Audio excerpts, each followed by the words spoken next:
Good morning to everyone. Thanks for coming for this wonderful tutorial. You will be enjoyed when Thorsten going to talk about it. So before he's talking, I want to give some little introduction on fluorescence spectroscopy, which I am also working on that. Fluorescence correlation spectroscopy, initially proposed in 1972 by late Professor Webb from the group from Cornell University. Of course, Magda and Elson was working with them. Has involved from a technique for studying DNA dye interaction to a powerful tool for investigating various molecular dynamics. The early application focused on diffusion, chemical dynamics, while later developments of particularly in 1990s with the confocal, later two-photon microscopy enabled single molecule sensitivity and opened up a wide range of applications, providing insights into the diffusion, binding, and other dynamic process of molecules. So now I'm going to introduce our great speaker. I listened to a number of his lectures. We meet almost few meetings this year alone, or last year 2 or 3 times. So he's a great speaker. He will explain to you before you walk out of this room. You know the theory behind it and the application, how you can apply and how do you can fit and do the data processing for your particular application. So Professor Thorsten Wohland was born in Germany, and his earlier education was in Germany on physics.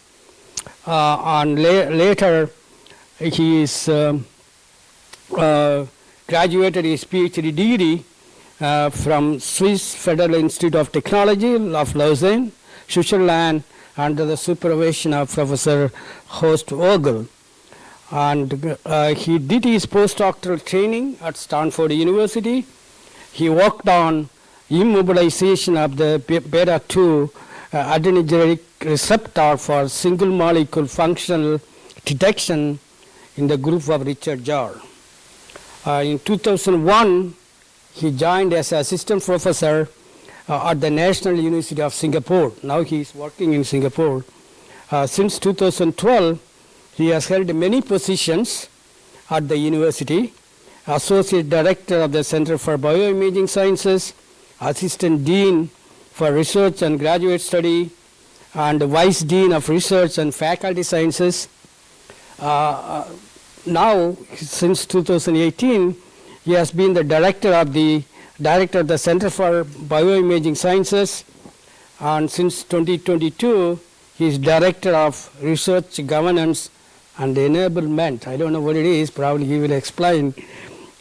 His research work is focused on, he has done in collaboration with the Department of Biological Sciences and the Department of Microbiology. He studied the properties of selected proteins and peptides to explain its function on a molecular level, because FCS is on a molecular level.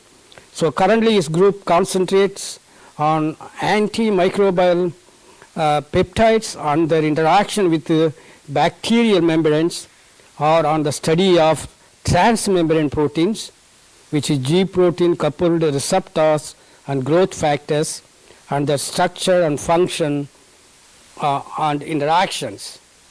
So I don't want to take up much time. And he mentioned to me, you can ask questions anytime. And he will tell you how he is going to spend the 2 hours with you, giving lecture and giving a break and asking questions. Thorsten, it's yours. Hope we will get more basic theory and application. Thank you very much. Well, thank you.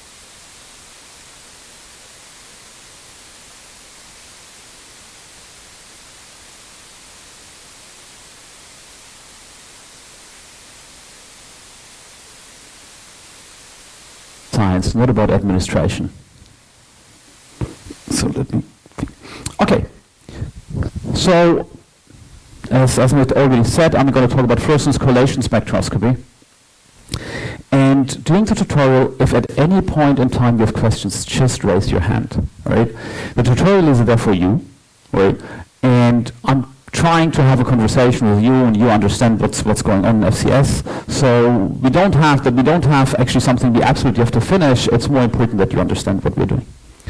So, all in the beginning, if there's anybody here who is looking for precision in microscopy, the Institute of Digital Molecular Analytics and Sciences has actually postdoc positions for a senior research fellow in microscopy and spectroscopy. If anybody of you is interested, then let me know, or I'll show you that later again. You can look at the QR code. Okay, so what are we going to talk about today? So first, we're going to talk about fluorescence correlation spectroscopy, and I'll try to do a couple of things here. The first thing I'll try to explain to you the concepts behind FCS, and it's mainly fluctuations and then correlations. That is the most important part. Once you understand that, you understand FCS.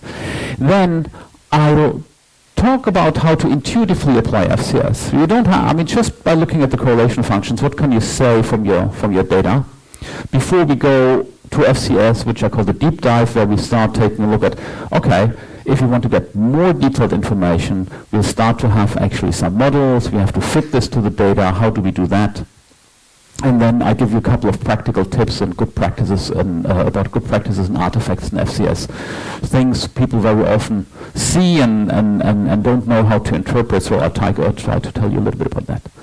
Then in the rest of the talk, we'll talk about fluorescence cross-correlation spectroscopy, which is a multicolor technique where you can actually measure interactions very accurately. That's actually quite interesting, I think. Again, we talk about applications, a little bit about artifacts, things to look out for, and then in the end we'll talk about spatial correlations. So instead of doing cross-correlation with two colors, we do actually cross-correlation between 2 points in space or more points in space, and discussing some of the two-focus scanning FCS, imaging FCS approaches. And then I'll give you a little bit of an outlook where I think FCS is going to be going in the future. Okay, fluorescence correlation spectroscopy. Let's start. So fluorescence, you know, that started, of course, with Stokes in 1852. He coined the phrase fluorescence. Then the second thing, which is important, is actually the development of the idea of correlations. That was actually Francis Galton, who was a cousin of Charles Darwin, who developed these ideas of what a correlation is. And that was actually only at the end of the 19th century. And then the third thing that had to come around was Manfred Eigen's idea that what you can do, if you want to look at a system, you disturb the system. And then you take a look at how the system reacts and comes back to its equilibrium. If you can take a look at that, you can get information out from your system. And as you'll see in a moment, that is what actually FCS in principle is doing. So that was in the late 60s, and then FCS was then developed in the early 70s. Okay, so what was the idea of Manfred Eigen? Manfred Eigen went and said, okay, so if I measure a parameter, whatever it is, in a system, in equilibrium, then I'll have a measurement, I'll have some errors, etc. But if I go now and perturb the system, right, what you do here, then I can take a look at the dissipation of the recovery of the system before you come to equilibrium again.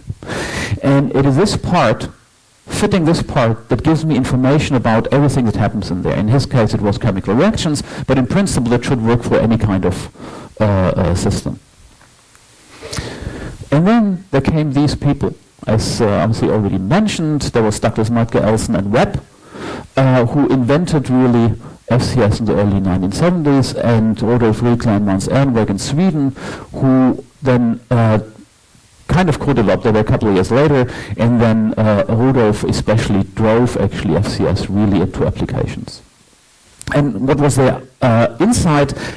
The insight is that, okay, what Manfred Eigen actually said is that if you disturb a system, it becomes back to equilibrium. I get information out of there. Well, take a look at these what we consider noise or whatever. Look at these fluctuations. These fluctuations are constantly perturbations of the system out of equilibrium and coming back. right? It's just in miniature. So if he could somehow analyze these fluctuations, we get the same information out as Manfred Eigen has gotten from his temperature jump over his jump experiments. And they had then the idea, how do I analyze fluctuations? I mean, the first thing most physicists think about is Fourier transforms, but at the time Fourier transforms were very hard to calculate. There were no fast Fourier transforms algorithms. They said, okay, what is very much related to Fourier transforms is something called a correlation function. We're going to talk about that, how this is defined. And they calculated the correlation functions, and these correlation functions then contained the information about the system. And that was really the inventive step, I think, in FCS. And that's what we're going to try to explain. So, if you have a system of two compounds, A and B, and they can interact, so they can form something like a complex AB. That might be ligand receptor, whatever, chemical reaction, whatever you like. There's always a forward and a backward reaction, right? So sometimes one reaction can, of course, dominate, but doesn't matter. So you have a forward and backward reaction. So what's going to happen? So what's going to happen in a system if at a time zero I mix a certain concentration of A and B together? What you see is I produce A and B because of this forward reaction, right, until I come to equilibrium. That's a typical thing a chemist would do to measure actually a chemical reaction. So if you look at the slope, what you see now is there's always some forward reactions and some backward reactions, and then forward reactions again, some backward reactions, etc. On that slope, the forward reactions dominate. That's why the curve increases, right, until you reach your equilibrium. So you can describe this with differential equations, can solve for that, but the interesting thing is what happens actually here once you're in equilibrium.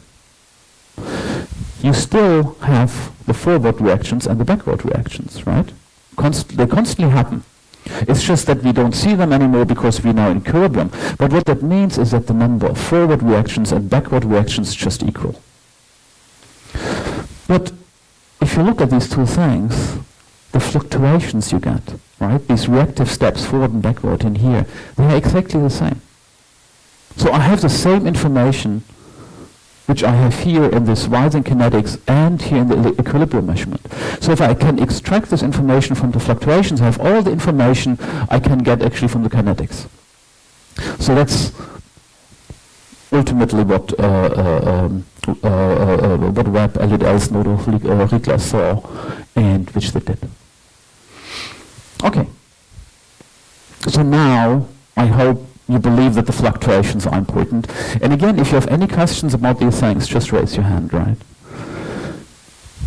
So the next step, or the next thing you have to take a look now is correlations, right? I told you fluctuations, correlations, that gives you FCS. So what are correlations? So what I'm going to do is I'm going to give you a mathematical definition, as Golden did, right? And then I show you that this mathematical definition makes sense. I hope. So if I have two events, A and B, right, so that it could be a coin toss or something like that,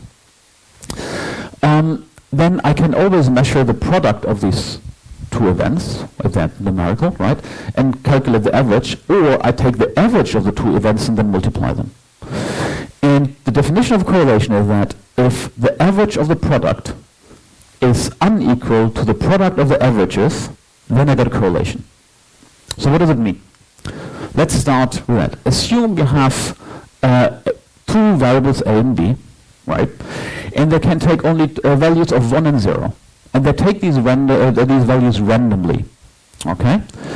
And that is equal probability. So, question to you. What is the average of A and B?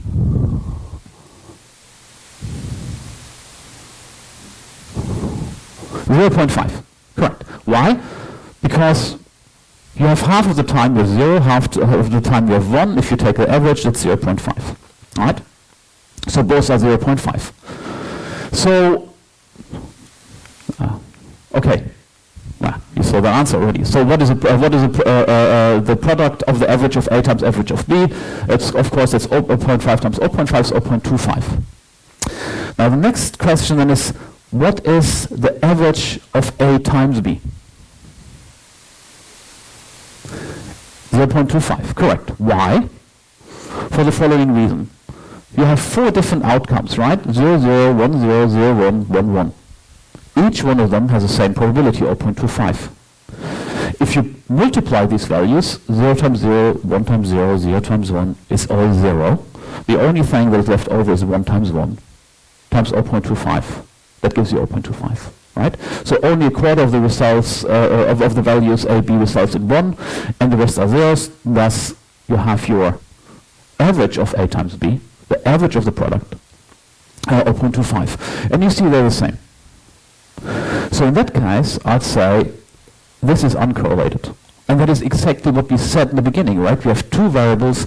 They take randomly values of 0 and 1. So there's no reason why they should be in any way correlated. In the second case, assume that A and B take always the same value. So what is the value of the average of A times average of B?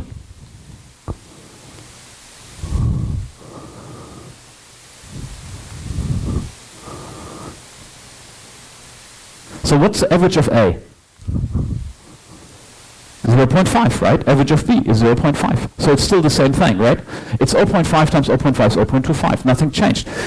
We said A and B take the same values all the time, but individually they still take the values 0 and 1 randomly. Okay. So what is A times B? What is the average of A times B? Now you have 2 possible events, right? 0, 0, 1, 1, right?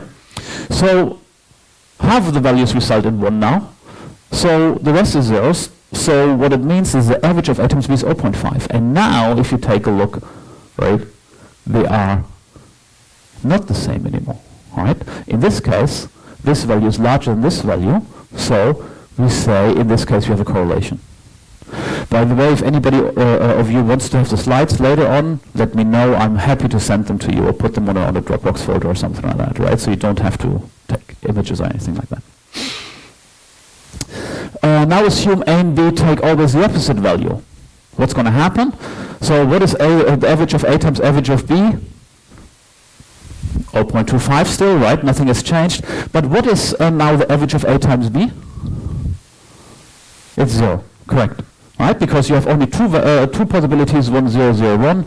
Both of these values, both of the products will give 0. So in this case, the average of the products is 0. So again, the values are different. Again, we say there's a correlation because it's not the same. The difference between these two, in this case, we'll say, you'll see that in a moment, we call this a correlation. In this case, we call this an anti-correlation because in this case, the values are anti-correlated. One goes up, the other one goes down, right? They always behave the opposite way. Okay. So with this, I hope you can see where this idea of correlation comes from. It's really this dependence of between 2 variables. So now that we have defined this, and I hope you believe this equation, now we can just rewrite this as a correlation coefficient, right? Where we just take the ratio of these 2, right? So the average of A times B divided by the average of A times the average of B. And you see that if G, our correlation coefficient, is larger than 1, then we say the data is correlated. If it is just 1, then we say the data is not correlated. And if it's smaller than 1, then we say the data is anti-correlated. So now the question is, okay, at the moment I just took 2 values and always compared them at the same time. But I don't have to do that, right? I could now as well ask, what happens if A takes a value now? What happens to B a little bit later, right? So, for example, if somebody, I don't know, somebody throws a ball, right, at the target, it's very, very clear that the correlation between you throwing the ball and the let's say the target has a bell or something like that, right? And the ringing of the bell, they're correlated, but they're not correlated at the same time because the ball needs some time to travel to the bell, right? So you throwing and the bell ringing will have a certain time in between, right? So then we can take or we can define a correlation function where tau is a lag time, the time between the throw and the ringing of the bell, for example, right? So now I can take a look at what happens if A has a particular value at time t, what happens to b at a time t plus tau later? And now you have a whole correlation function, not just one single value, but this you can calculate for every single tau. In this particular case, right, the correlation in the beginning, there will be no correlation until, let's say it takes 1 second for the ball to fly, right? So the first second there's not going to be any correlation because the ball hasn't been hit yet. At 1 second, there's going to be a correlation, right? You're going to get a peak in this correlation function, right? And then at longer times, again, this will vanish because it takes only 1 second to fly.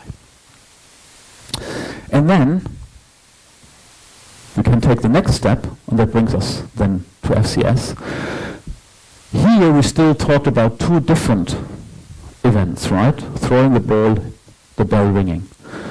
We can as well ask the same question about the signal itself. If I have a signal that has a particular value now, a certain time later, do I still have a value that is high or low, right? So it could be that I have a high value now, then I know at a certain time later the value is still high. Or if I have a high value now, a certain time later the value is low, right? So you get correlations, anti-correlations. So you can calculate this now for a single variable and see how the variable depends on time. And that's, if you think back about the first example I've given you, that you look at a system in equilibrium and you look at the fluctuations, you can take a look now how the fluctuations, or how the intensity value, or whatever you measure, is related to these fluctuations in time, right? So, and that is what FCS is about. And there's the last thing, typically we assume stationarity. What that means is we're in equilibrium, really. That means no matter when we measure, we get the same average values out and the same variances. So if that's true, then of course the average of A of t and the average of A of t plus tau are the same. And then we come with our final equation for fluorescence correlation spectroscopy, which we use. And then of course what we called A here is actually our fluorescence signal, and we look at how our fluorescence signal at a particular time is related to a fluorescence signal at a different time. Right? And that's all there is to FCS. Other questions up to now about any of these things? Okay? Then how does this look like? Okay, so I've given you here an artificial signal, right? And you see that it has actually spikes in there. And what I show you is how actually these correlations are now calculated. So you see the blue signal, and I duplicate the blue signal, that's the yellow one, and I shift it to the blue signal in time. In time. And at every single point in time, I basically multiply everything, right? Take the average and divide it by the average of the two signals, right? And you see, I hope you see that when you get maximum overlap between the two signals, then you just at the maximum of the correlation. So if your shift tau is 0, so you have full overlap, then you get the maximum signal, and then you see once you move actually away, you have less and less overlap between these fluctuations, or between these peaks, right? The correlation function goes down until ultimately at some point you're not correlated anymore. The other thing you see is the correlation function is actually symmetric in time, right? That's good. That always works in both directions. Okay, so there's one exception to that, to the decaying correlation function, and that is if you have periodic functions. So if you have something that's really periodic, right, so a sine function, cosine function, or something like that, right, then of course you have a complete overlap at lag time 0, but you're going to have a complete overlap again every period, right? So your correlation function is going to look exactly like that. It's going to follow the same periodic structure as your signal. All right, so every time you shift by one period, there's full overlap, and you come back to your maximum again. Okay. So now let's start taking a look why FCS is actually so powerful. So I've given you two signals, right? Question to you: which of the two signals contains information? Which of the two signals is correlated? Which one isn't? What do you think? Upper or lower?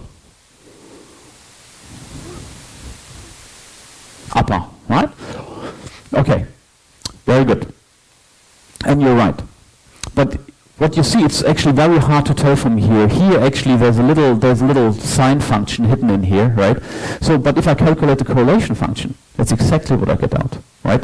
And now you see very clearly that here there was absolutely no information, and here there is actually information in there in terms of a sine function, a sine or cosine function actually.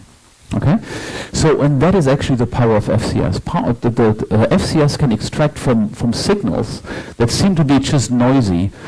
It can extract the information, and in our case, typically it's molecular information we're interested in. Okay, how do we do FCS typically, or how did it start? It started as a confocal technique, so with a laser which you couple in over typically 2 scan mirrors into your sample of an objective, and then the fluorescence emitted is actually then just descanned, go through a dichroic mirror, through a pinhole, and is then typically detected by a very sensitive detector that can typically count photons. Okay? And then from there you get your signal traces. So what's happening then? So you have in your confocal system this small confocal volume that describes the laser beam and how it is filtered by the pinhole. So let's say actually a very small volume is on the order of a femtoliter, right? If a molecule, a fluorescence molecule, now goes through this observation volume, it will create actually fluctuations, right? And this fluctuation contains information. What kind of information do you think it contains? Right. So it contains information how long the particle took to go through the observation volume. Right? It will ultimately contain as well how many particles are there, because if you have more particles, you have more fluctuations, right? If you have a slower particle, then these fluctuations are going to be longer, right? And now, if you, of course, in a confocal, you don't take just one fluctuation, that wouldn't be enough, because FCS is ultimately statistical treatment. It sees single molecules, but it analyzes many transits. So you take a correlation function to analyze this for you, right, as we've just explained.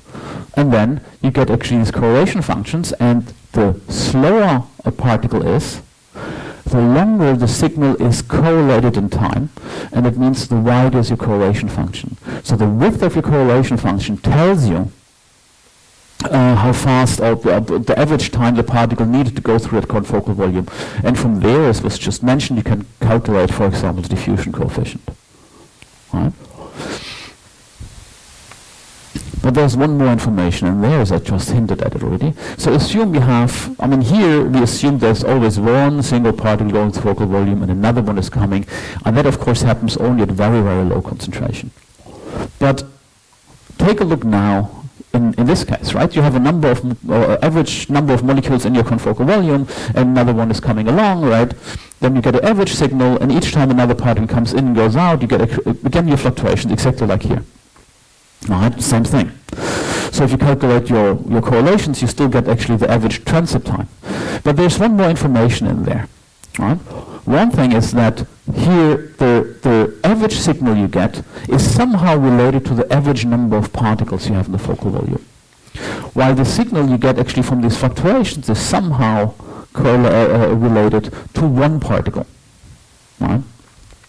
So from there, you can always imagine that you can actually determine the number n of particles in there. Right? But you just have to compare these two somehow. And that is encoded actually in the correlation function, and the correlation function is encoded in the amplitude. And in this case, the more particles you have, the lower will be the amplitude. It's a little bit counterintuitive in the beginning, but we'll explain to you in a moment. Okay? So FCS contains two parameters, at least. One is the width of the correlation function that tells you how fast the particles move with the diffusion coefficient, and then it contains the amplitude that tells you how many particles there are. Right? Those things you can now measure in something which is on the size of a femtoliter, which is a size of a micrometer or less in all three directions. Right? So you can measure precisely concentrations, for example, in a cell or wherever you want to measure. So why is the amplitude inversely proportional to the number of particles? Let's take a look. Look carefully, okay?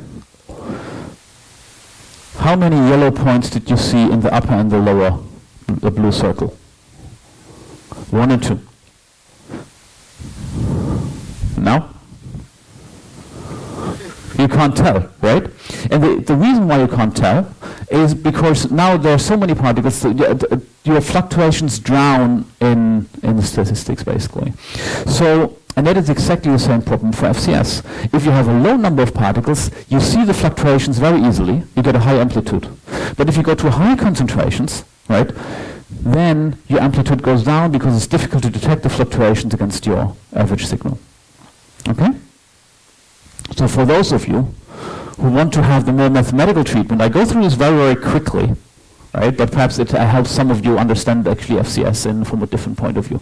So this is a correlation function we defined, right? The average of the product divided by the product of the averages, right? Fluorescence signal. So if tau is 0, so the amplitude, right? This is just this ratio, right? The average of f squared divided by the average of f squared. It's hard to say, but you see, right? So the average of f, that is just the mean fluorescence intensity, correct? Then the variance of our signal is actually defined by the average of f squared minus the average of f squared. Right? So if you look at this, I can rewrite this, so I can define this term. This is just the variance of my signal plus my mean. Right? It just comes out directly from our definitions. So what that means is my amplitude is just this ratio, variance plus mean, variance plus mean squared divided by mean squared. So that's variance squared divided by mean squared plus 1. And then we need one more information for a Poisson process, for a statistical process that follows the Poisson distribution. And the number of particles in the focal volume follows typically such a distribution. We know that the variance is equal to the mean. And if that is true, then we can replace that, and you see that our amplitude of correlation function is just 1 over mu, so 1 over the average, that's 1 over n, the number of molecules, plus 1. Right? Why is there always this plus 1? Remember, a completely non-correlated signal would just be 1. That's why you always see this plus 1 in the back. Actually, you'll see later, we can just subtract the 1. All the information is really in the first part.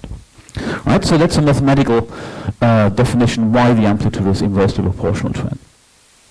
Okay, let's take a look at how that alone, I mean, we don't have to fit anything. You just measure the correlation function. Take a look at the correlation function, that can tell you something about a biological system. So in this case, we were interested in the action of a peptide called myginin-2. That's an antimicrobial peptide that is attacking bacteria, killing bacteria, and we wanted to know how. So what we did something, we entrapped fluorophores in a vesicle. Right?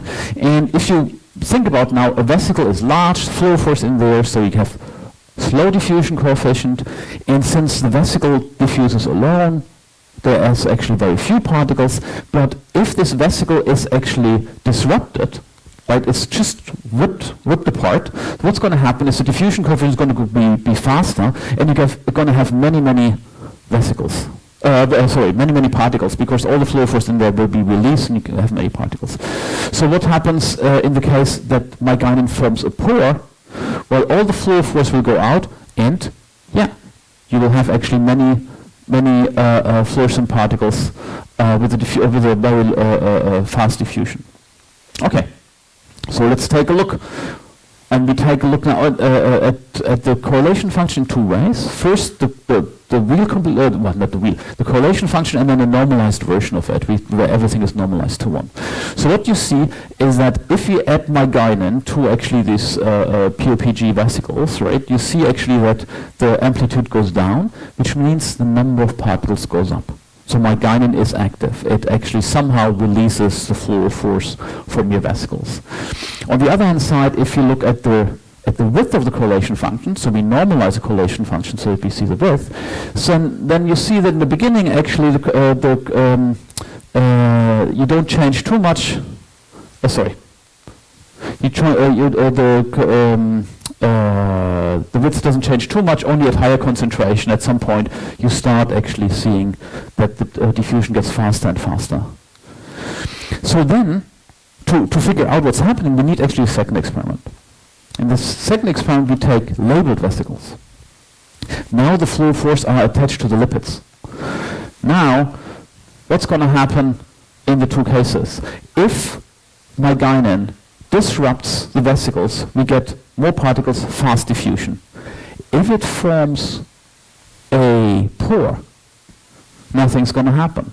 You still have the vesicles, they're still going to move as before, right? So you get actually very different readout in these two cases. And if you do that, you see the measurements here. So first we'll look at the amplitude again. The amplitude actually in the beginning even rises a little bit, decreases a little bit, but not much. It stays actually kind of in the same region, right? Only at very high concentration do you get actually any disruption.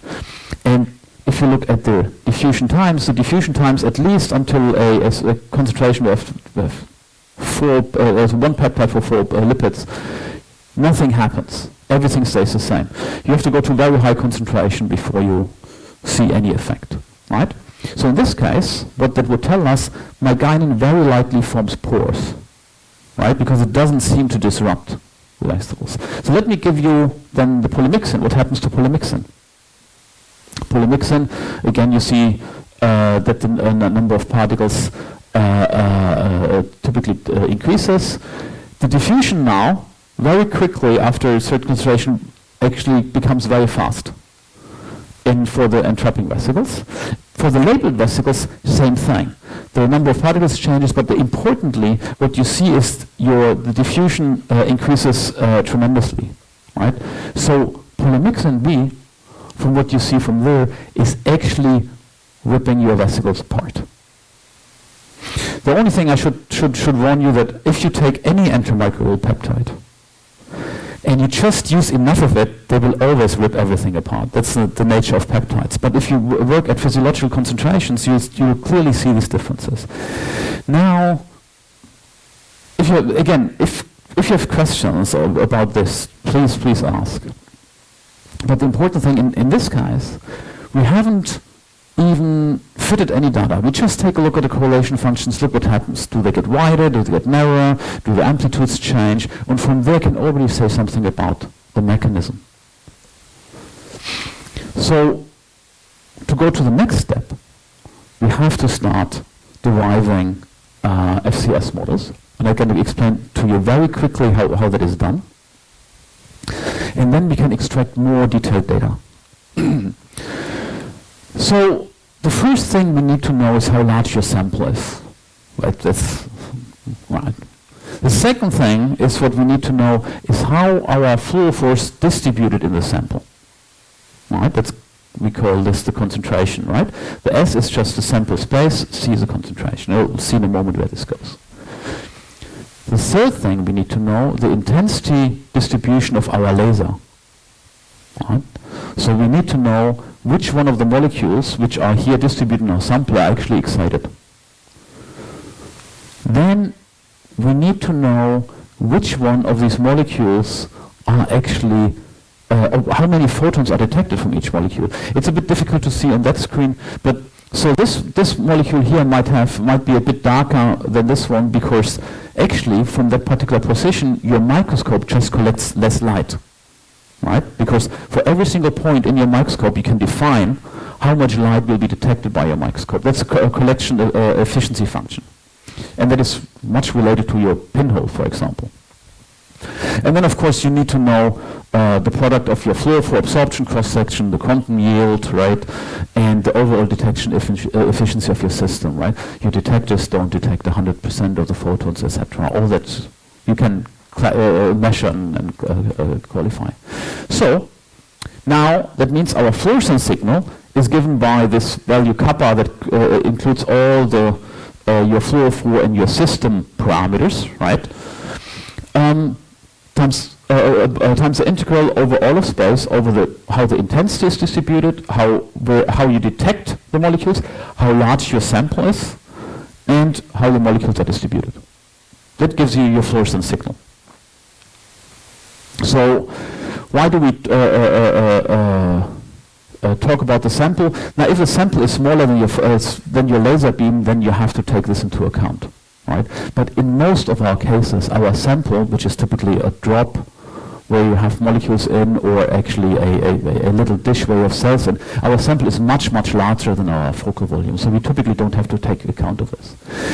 Now, a remark to see the concentration. For the concentration, we need to then, in the next step, to know as well how this concentration changes with time.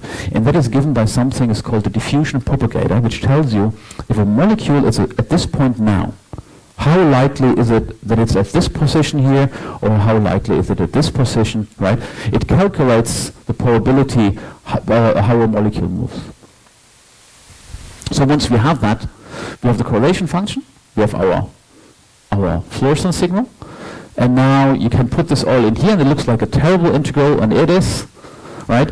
The important thing is the intensity and this collection efficiency function, FCS, we can describe by a relatively simple Gaussian function, right? That is these terms. The sample, if the sample is really much larger than your focal volume, you can just set it to 1, right? You don't have to take care of it. That comes only into place in some special applications. This one, we talked already just right now. This describes, actually, this correlation describes how the particle moves, how likely it is to be at a different position once you've detected it somewhere. Since all the others are constants, right, you can take them out of these brackets here, right? And you see as well that even the kappa squared will fall out in this integration. So the other thing you see, everything seems to be Gaussian functions, so it's actually as well easy to integrate. Right? So once you do all this, that is a correlation function you get out. That is a standard FCS correlation function you'll see typically in papers that write about it. And now let us go very quickly through what all these things mean. So the first thing is what you see here, that's a concentration, right? This here, this term, is the size of the confocal volume. So the product of the two is just concentration times volume is the number of particles. So this is your amplitude 1 over n. Yeah? Then, if you are familiar with single particle tracking, right, you know the mean squared displacement of a particle is given by 4dt. Now, if you rewrite this equation a little bit, then 1 over t is equal to 4d over x squared. It's very similar to the 4d over w naught squared you see here, right?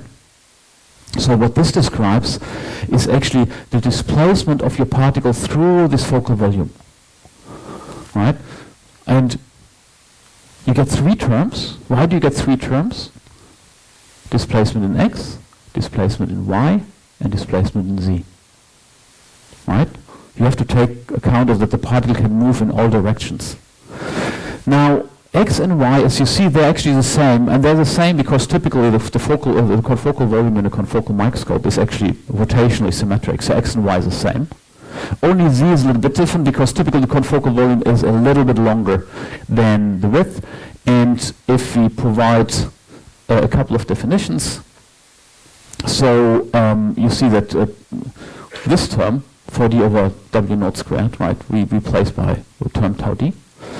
We define a structure factor k, which tells you how much longer the focal volume is compared to its width. So it's just that z naught divided by w naught, right? And then the number n of per observation volume, the one number of particles, is just the concentration times the effective volume here. If you do that, we end up with this equation. Very simple, right?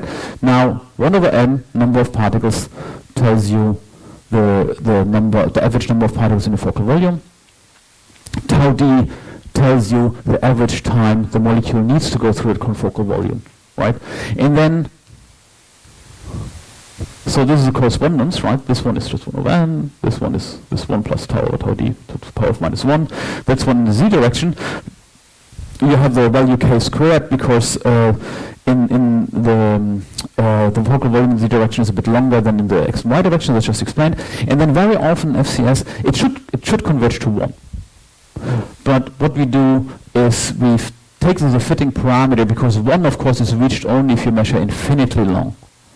And very few, especially PhD students, have that much time. Right? So you always differ a little bit from 1, so we take this as a fitting parameter. Any questions to that? I know it's a bit tough, but okay. So, how do we calculate this practically? That's an important thing. So the correlation function will happen actually, or the fluctuations will happen over many orders of magnitude. So a typical correlation function will be plotted between microseconds to seconds at least. So it's at least 6 orders of magnitude, if not more. So if I plot my correlation function on a linear scale, that's what I see. Now that doesn't look very informative to humans, so what we do is we plot this on a logarithmic scale, and then you get your traditional correlation function, right? So correlation functions you see in papers are always plotted on this logarithmic time scale, and the reason for that is that the fluctuations happen at time scales which span many orders of magnitude, up to 9 orders of magnitude or more even, actually, in measurements. Okay, so let's start to take a look. Now we have that, we measure this correlation function, we can now fit this data, right? So, and all I want to show here is what you should look out for if you try to fit actually this correlation data. So what you see here in red is a data, and in black is a fit. Now the question is this a good fit? So here you see the residuals, good fit, bad fit. In FCS, this typically would not be a particularly good fit. It's okay, but not good. And the reason is really actually these the residuals, right? So that's a difference between the actual data and the measurement. And you see that the data actually fluctuates around your fit, right? So what is the problem? If you look over here, this is a fit parameters, right? So we fitted this function I've shown you, and it gives you actually a particular n, it gives you a particular tau d value, right? It gives you a k value, and it gives you, this dc is a g infinity, it's a convergence value for a long time. So that should be around 1, right? That's very close to 1. But what we did here, we fixed k to 5. We said, okay, our focal volume is 5 times longer than it is wide. Right? It's very often people assume this. If you do this, you see that actually your function is not that incredibly well fit. So there's 2 things you can do. The first thing you can do is, okay, if the data is not well fit, the first problem could be that I have a triplet.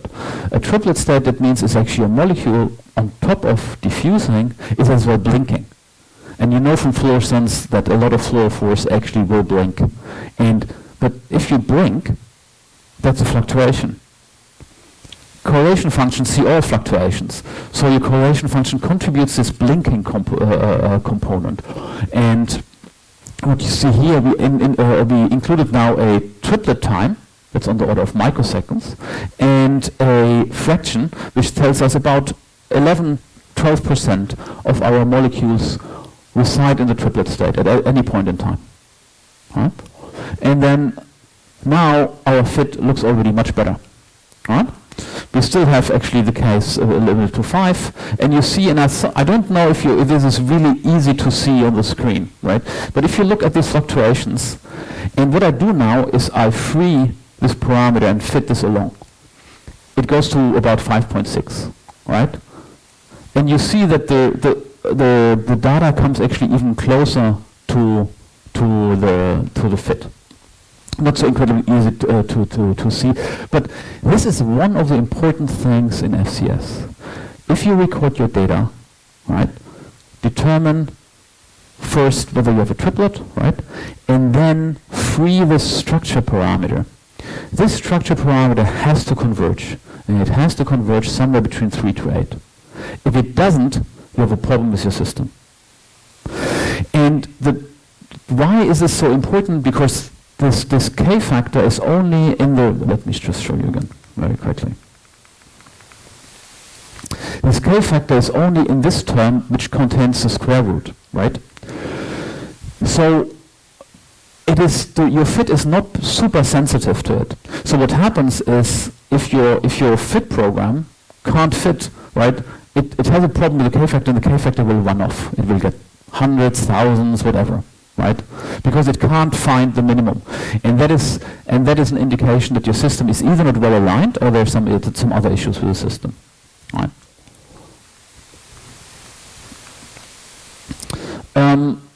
Okay.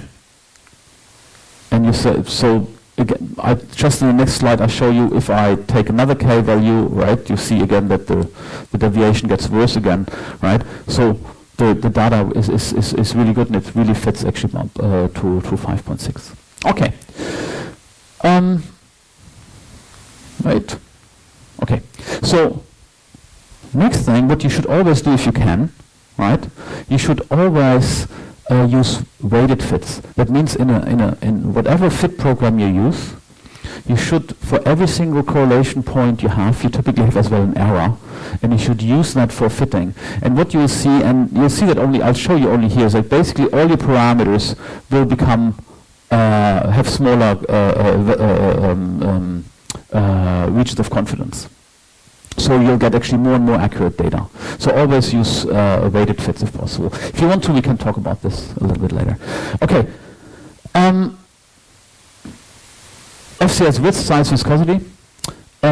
What can we do with the FCS widths in addition to what we've shown before? So I'll just show you very quickly what you can calculate from the width. So if you remember, tau d was defined as W naught squared over 4d, right?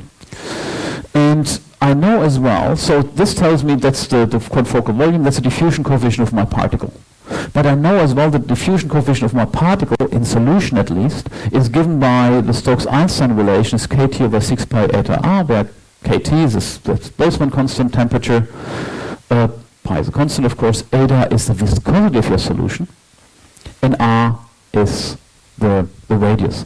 So in principle, if you can determine that, to determine d, you can determine the viscosity or the size of your particles. Thorsten. Yes? Thorsten, so before you take a break, you wanted to ask them to, any questions? Yeah, of course. Let me, I'll go for a break in a moment. So very quickly, right, if you take a look at this, right, then you see that d times tau d is actually a constant.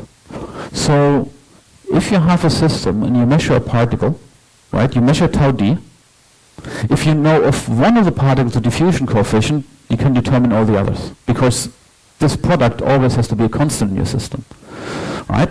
So basically what that means is if you have a new particle you have never seen before, d2, and you measure its correlation time, then if you had a calibration sample where you knew the diffusion coefficient and you measured the diffusion time, then you can measure the diffusion coefficient. So in principle, in confocal FCS, you always calibrate your system, right? And then from that calibration, you can then calculate all the diffusion coefficient, all the other particles you measure. Just a very quick example. So for example, if you measure a ATO 565, would be very typical, right? That has in our system about a 25 microsecond diffusion time. It has a diffusion coefficient of about 410 micrometers squared per second. I'll show you later where you can get that data from.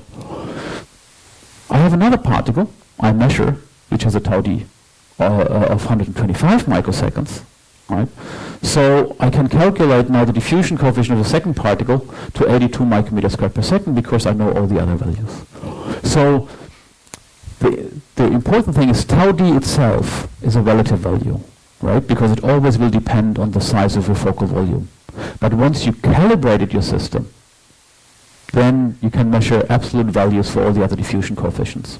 And of course from there you can determine as well the size of your your focal volume, or the radius, the waist of the Gaussian beam. In this case would be about 200 nanometers. Second part, I'm not going to go through that, but in principle, because you know you can determine n, you know that this is a concentration times the effective volume. If you know what concentrations you used, you can calculate from there equally well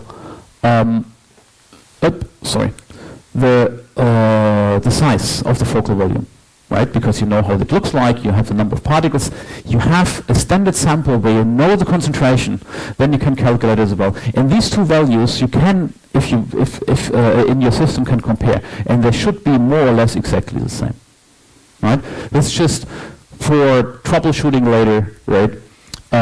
If for some reason you have problems, these are things you should take a look at. It's like, oh, why are these two values actually the same or not? Okay. Before I give me a couple more minutes and then we take a break, okay? You can make now the correlation function, of course, more informative. So there could be two particles. Now the correlation function is going to get longer. But actually, if you look at it, it's not much more complicated. You get it basically the correlation function twice. For each particle has its own correlation function because they move with different speeds, right? And the only thing is the amplitude changes a little bit, but the important thing is the amplitude in the correlation function depends on the square of the brightness of your molecule. So if you have two molecules and one is double as bright as the other, it will contribute 4 times as much to the correlation function. So you see much easier bright particles compared to dim ones. There's always something to keep in mind.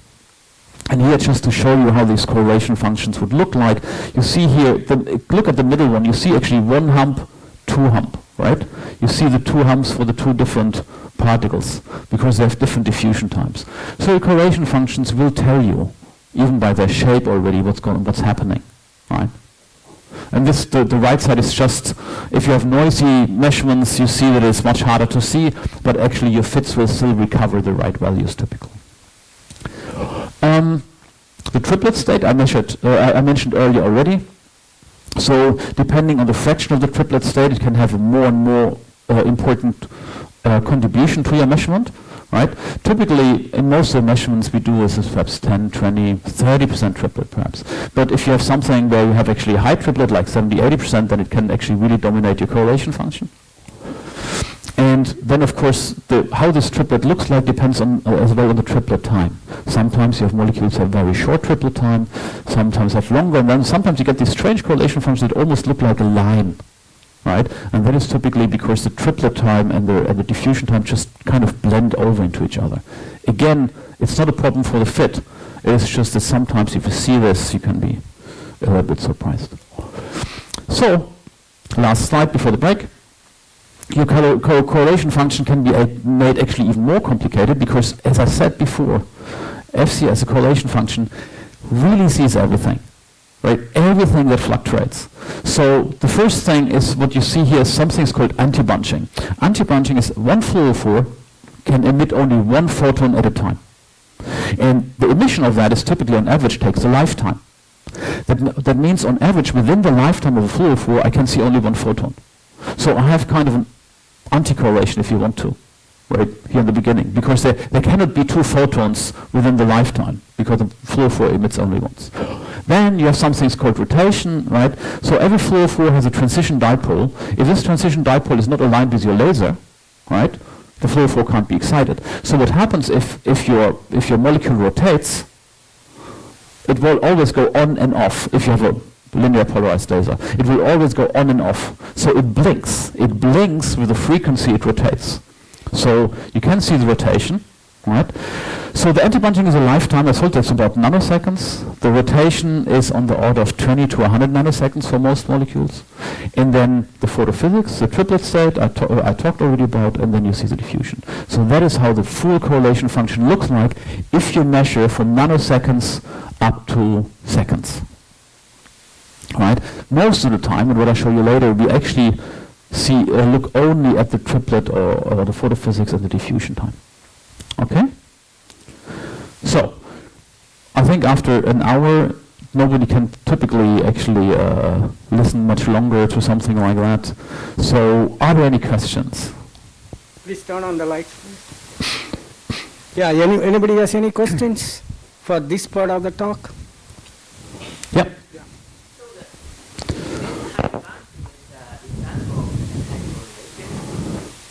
That's correct. Because you can, so within the lifetime of fluorophore, you can have only one photon. So there can be no correlation. A correlation always requires two photons. In the definition earlier, you have a slide that say the anti-correlation is something below 1, isn't it? And this one is not below 1 or yes? So this goes down to, in the beginning there's actually, there's no correlation in the beginning because there's no photons, and then you start having correlations. You're right. I should call this actually, there's no correlation in the beginning, so it doesn't go below 1. It's not anti-correlated, you're right. So you go from no correlation, and you slowly start increasing the correlations until you go to a maximum when you see them, when the lifetime is basically died down. So in the real world, is there anti-correlation? Yes, there is. Actually, there was. I think it was Sorsha and Klein in the 80s that made these measurements.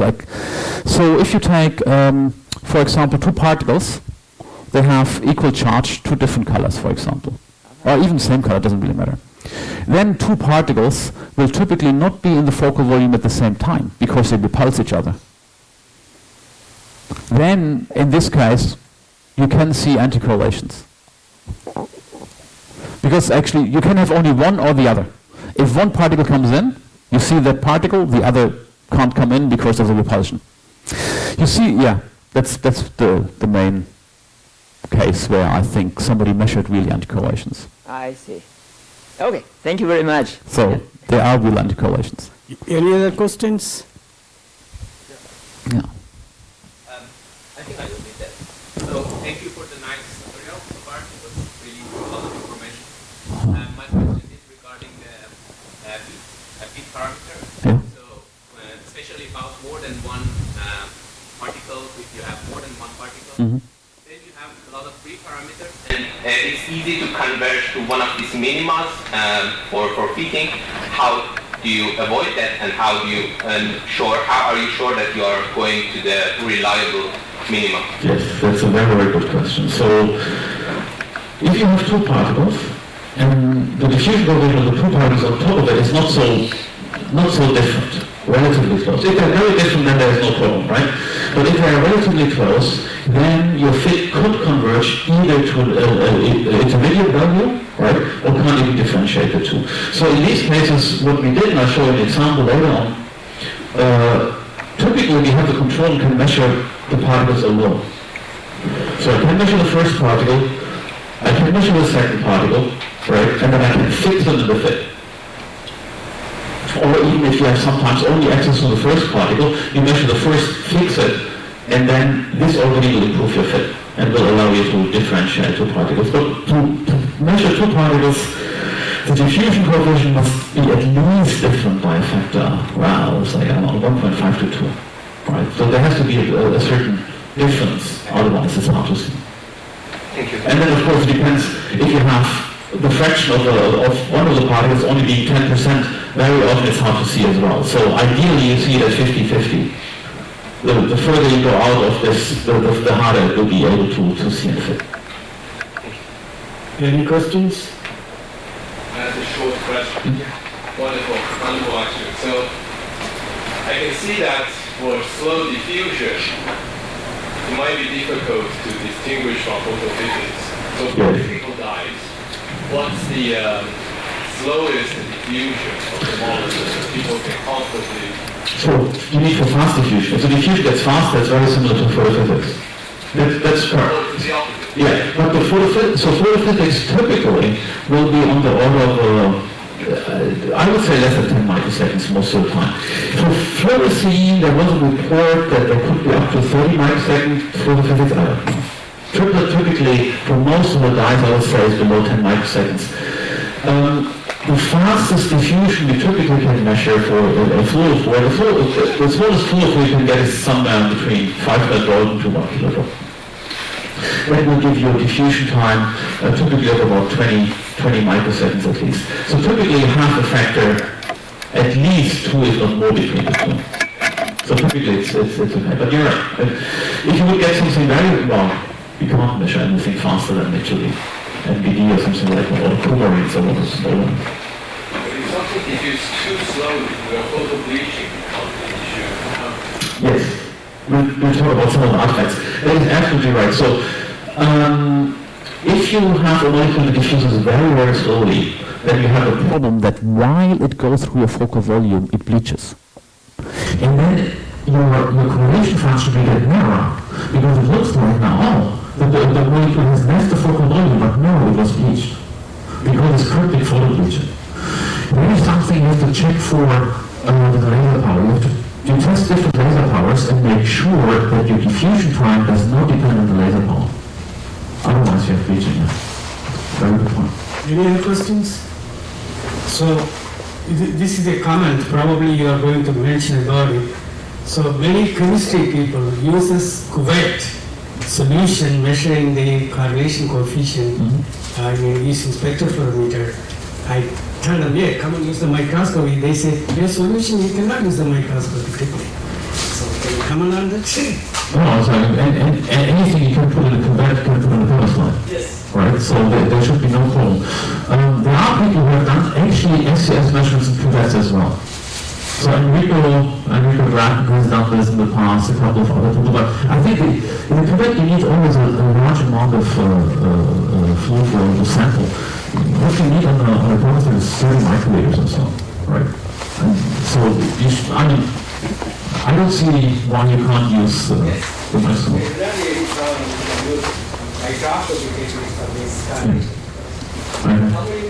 So let's wait until 45, right? Then the next thing we'll start talking a couple of examples, and then I'll show you just spatial and correlations and Fluorescence cross correlation. Okay, let's meet at 11:45.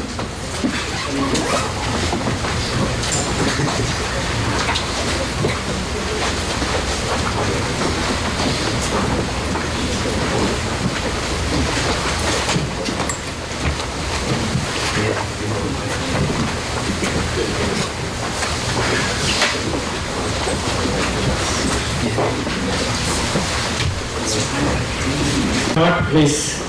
So when you ask question, please use the microphone because they are recording.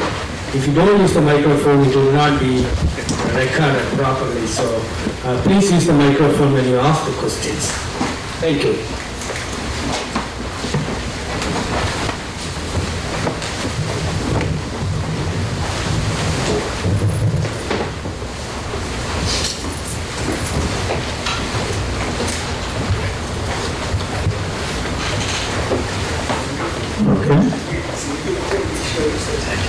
Yes, I know. It's a first step. We just talked about it. The first time that, you're objective as well, that's unfair. It's like that I'm giving a talk and I'm actually cold. Yes. Typically when you give a talk, you actually have kind of fun. Okay, very quickly to go through some good practices, right? And examples how you can use SCS. So, as I just told you, your data will depend on your calibration, it will depend on your focal volume. And so what you do every day, you do a calibration measurement right before you start and right at the end. You do it in the front and the end so that you know that during the time you measured, nothing changed. Right? It doesn't take long, it takes you a minute to take a couple of measurements just to make sure that you know what your focal volume is. Color fancy use for most of the objectives we use in FCS, they're high-NA objectives. They have typically a correction color, which can correct for the thickness of the cover slide, which is very important. For those, you need the 1.5 thickness cover slides. You should use a 125 nanomolar solution of a dye with a known diffusion coefficient. We can go, there's actually a nice PDF on the Picacon website where you see actually all kind of different dyes with their measured diffusion coefficients and the references. So you should definitely be able to find one that fits your wavelengths. Then there is this little correction color that adjusts the cover slide thickness. Now this is really important. Very typical when I talk to people that haven't adjusted that and wonder why on which their measurements changed. And the measurements changed because you have two batches of cover slides. The thickness changed a little bit. Your spherical operations change. You didn't correct for it. You get a larger or smaller confocal volume, right? So if you use that, you can easily get at least a factor of 2 out in the amplitude. So you adjust the color until you have the maximum of the amplitude and the minimum of the width. The easiest is actually to see directly the maximum of the amplitude, right? Which means you have the smallest number of particles in the focal volume, which means your confocal volume is as small as it can get. And then you take 5 to 10 FCS measurements, 10 to 30 seconds, depending on the bit of the system, etc. And then you're done, and you go to your measurements. And then at the end, you do the same measurement again, right? And then you should be sure that nothing changed in the measurements. Now, this is, so, I don't want to say very often, but sometimes people come to me and ask me, hey, I tried to do these FCS measurements, they all don't seem to work, they look terrible. Very often, it is one of these things, easily taken by the cover slides, not the correction color, because typically we have actually water immersion objectives, because if you're on a water immersion, because all the centers in biology typically are in water, right? So that's the ideal matching of the mounting medium and the immersion medium. I had recently somebody come and say, I don't have a correction color. I said, how come? I said, yeah, I have 1.4 objective of 1.4, that's not water. I said, no, it's oil. Now if you have an oil objective, then your mounting medium and your immersion medium are not matched. So with an oil objective, you can measure only in the first 10 microns or so. If you go further deeper into the solution, you get strong spherical aberrations, and then of course the focal volume actually is not correct anymore, it gets wider and wider, and ultimately that person used that and went 200 micrometer into the sample, and then of course couldn't get a correlation function. Or not one he would have expected. So there's a nice article by Stefan Helden and Stelzer, who described how the focal volume changes if your immersion medium and your mounting medium is not the same. So use water immersion if you can. So applications. So one of the provided actually for my PhD, so we had actually a small ligand, it's about a kilodalton in size, that is supposed to bind to a receptor. It's called a serotonin receptor of class 3. So it's a pentamer and it's an ion channel. And we were interested whether this particular compound, or from the class of, whether it binds to the receptor and how strongly it binds. And then the serotonin receptor is a homopentamer. So in principle, we could have 5 ligands binding, or only one, we don't know. So we want to measure all these things. Binding strengths, stoichiometry, and well, yeah.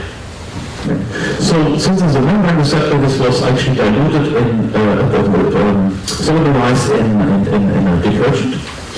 And there's just the question, was there, like, what happens if you try to make a difference between molecules which are different in size? So here we have the chance to measure first the ligand. We know the diffusion coefficient of the ligand. Then we mix the ligand with the micelles to see whether the ligand binds in any way to the micelles to determine that diffusion coefficient. Then we have 2 diffusion coefficients fixed, and then we added the ligand into the solution with the receptor. And then we have now 3 different components, right? We have the ligand, we have the micelles, and we have the receptor. 2 of them we know we can fix, and now we can try to determine the third one. Right? That's complicated as best in FCS, I think.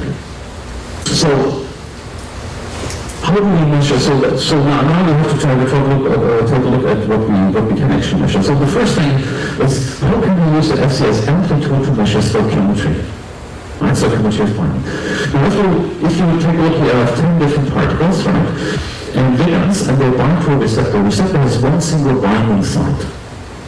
So what happens if, let's assume all these ligands bind to the receptor, then On the left and the right, you have the same number of particles, right? It's still 10. So the amplitude will not change. The diffusion coefficient will change, but the amplitude will not change. On the other hand side, if I have a receptor that has 4 binding sites, right? Sorry, I have actually only 8 particles, not 10. So I have 8 particles, right? If I have now receptors that have 4 binding sites, afterwards, if they all bind, I have only 2 particles left. So the amplitude will actually increase, right? Because you have 8, you have 4, so it will actually increase by a factor of 4. Right? So, and by this increase, I can immediately tell how many binding sites we have. And here are the measurements. So what you see here, the round dots, right? And we normalize the particle number, not the amplitude, the particle number, right? So we started out first as a calibration, evident biotype. That always works. It binds, and it binds fully. It's a beautiful system to use. And you know that evident has 4 binding sites for the receptor, or for the ligand, for biotin. So, and you see that we titrate, so we take a biotin, loaded biotin, and then slowly titrate evident. And you see the number of particles decreases to almost exactly 0.25. Actually, the last one was 0.28. Right? So from that, I can down to tell, okay, evident has 4 binding sites for biotin. So the calibration in this case does work, right? And then we did the same thing for our receptor, and you see that our measurements are a little bit more noisy. But the amplitude didn't change, which would indicate that there's only one molecule binding to the receptor. There can be 2 reasons for that. You could have the molecule, the ligand binding to the symmetry axis, across the symmetry axis, and then no other molecule can bind. It could be that it binds somewhere, and then you have an allosteric change of the receptor, and you can't get binding anymore. So, what about the ligand receptor interactions? The KD, that's the affinity. Right, so you know that the affinity is defined as the free receptor concentration and the free ligand concentration divided by the complex. Now, you can express this as a total receptor concentration, the total ligand concentration, and then the complex is formed. In our case, we can control, of course, receptor and ligand. So we know how much receptor ligand complex form per total ligand concentration. And then, it's just a quadratic equation. You just calculate this out. You can fit this actually to your data where you compare how much receptor ligand complex have to compare to the ligand you added in your solution. And that's why to occur. You see here, there's actually the correlation functions. You see that they shift to the right. It doesn't look dramatic, but it's very clearly differentiable in FCS, the fits. Here is a binding curve, that's a receptor to ligand concentration. Here is a receptor bound as a percentage of the total ligand concentration. And you can fit that. And what you get is for molecules called GR, so the ligand was labeled with molecules called Cy5, so red, close, and dye. And the KD you get from FCS is about 16 plus minus 8 nanomolar. Yes, it's a relatively large error, I know. But radioligand binding assay gives you 18 nanomolar plus minus 2. So what's the difference between the two? I mean, you see that actually in this case, FCS gives you pretty much the same as radioligand binding assay, which is a gold standard in the pharmaceutical industry. The difference here is this measurement, it's 1, 2, 3, 4, 5, 6, right? 10 seconds per measurement. I definitely can do this measurement in less than an hour, right? This one I have to do at least overnight. Right? So, in this case, first is much, much faster. Potentially it's a little bit higher error, but it gives you actually very good values. And of course, we can actually in principle determine the mass of the receptor and the spectrometry as I just told you. Are there any questions for this particular part?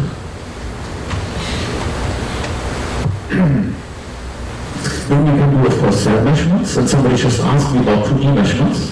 So in this case, we have the same receptor we have sitting in the cell membrane, and if you focus through the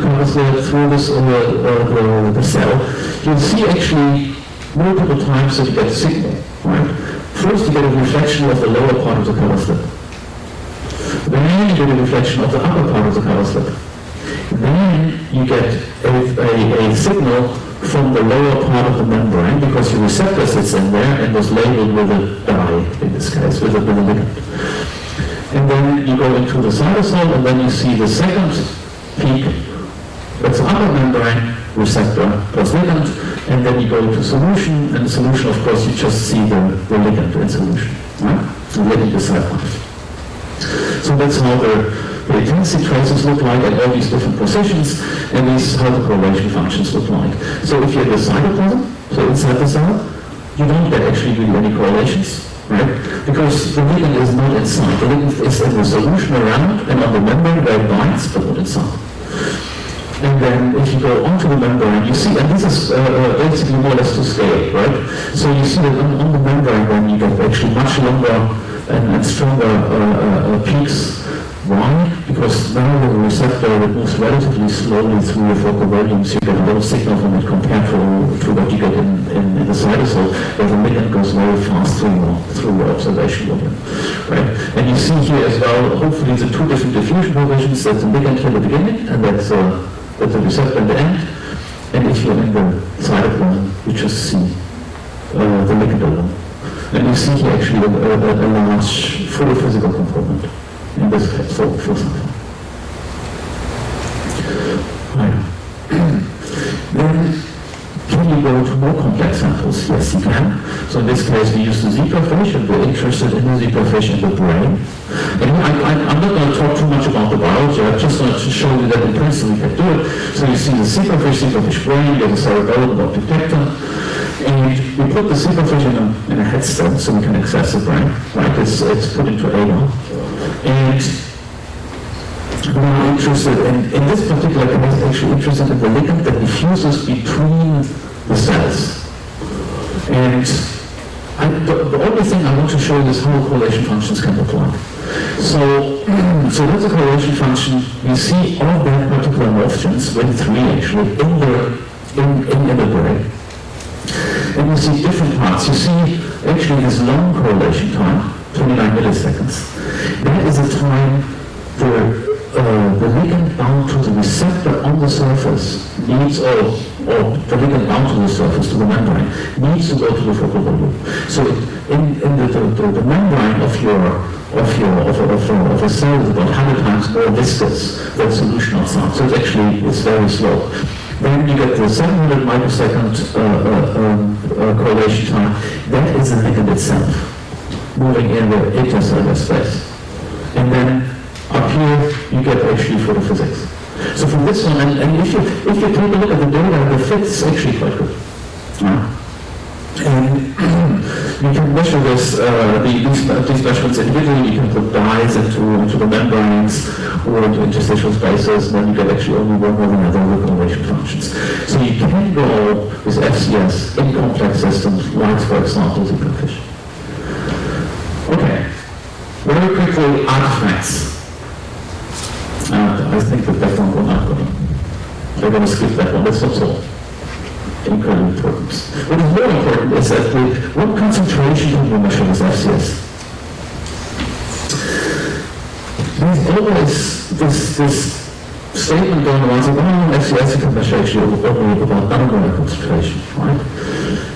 So the problem is that if you go higher and higher in concentration, your amplitude in FCS comes down. Now you start more and more seeing all the noise you have in the system. And the largest noise in the system very often comes from the laser. And sometimes the laser might not even look like that, but it might look actually like a fluctuation, like a periodic signal. And then your signal ultimately drowns in that signal from the laser. So what Thorsten Wohland did was, let me stabilize my laser.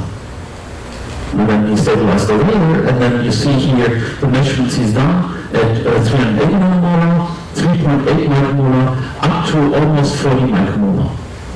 All the correlation functions can be, you see how the amplitude goes down, right? Here it's still 1.003, here's 1.002, here's 1.002, right? So if you normalize and plot them on each other, you get exactly the same diffusion times, right? So in principle, you can go to micromolar concentrations. You just need a stable system. There is no, it's not that FCS would necessarily go limit to nanomolar concentrations, not at all. And even in the typical confocal system without stabilization, you should be able to go to 100 nanomolar to micromolar, depending on where the bit of the system. Fluorescence spikes. That is actually something which is really annoying. You have a fluorescent signal, right, and suddenly you get these spikes. Now, I told you, FCS is a statistical way to treat your data. It detects single molecules, but it needs many, many transits to get actually an average signal. But here you have actually the signal only once. Right? So what you get might be actually correlation functions that look very bizarre because they still actually one large particle and the destroyer correlation function. The only way to treat this is to cut this part out. So if you have access to your intensity signal, then you can cut this out and recover your normal correlation function. Jonas Ries was giving actually a tutorial on Perl in another session. He has actually published a nice paper on that in Optics Express to show how to do it. And recently in Dominic Wade's lab, they have shown that you can use as well artificial intelligence or convolutional neural networks to cut this out automatically for you. Photobleaching was already asked before, right? But one of the things you have to be aware, the moment, and this is for photomaximum in general, the moment you switch on your laser, you bleach. What that means is your actual concentration of your fluorophore around your focal volume will always look like this. Out here you have some equilibrium concentration, and the closer you come to the focal volume, the more it will be depleted because you always bleach. It doesn't have to be that bad, it can be lower, but you always bleach. Right? It's like that in Texas. You bleach. Right? Can't get around that. And that can actually cause cryptic photobleaching, right? That's a molecule that goes through a focal volume, bleaches before it leaves. You never see a complete transit. Your transits will always look shorter, right? And then what you get is actually fast diffusion coefficients. Right, which are actually not real, but just an indication of bleaching. So what you do is you use multiple laser powers and check that you don't, that your diffusion coefficient doesn't change. And you should stay within a laser power where you are comfortably in the region where there is no change in diffusion coefficient.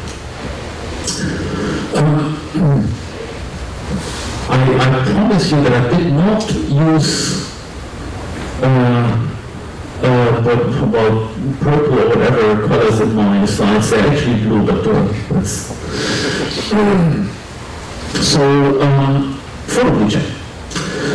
You can have slow photobleaching, which means actually typically the molecules actually they don't all bleach when they go through the confocal volume. It's fine, but in the long range, you just bleach actually your sample. So what you see is actually something like this, right?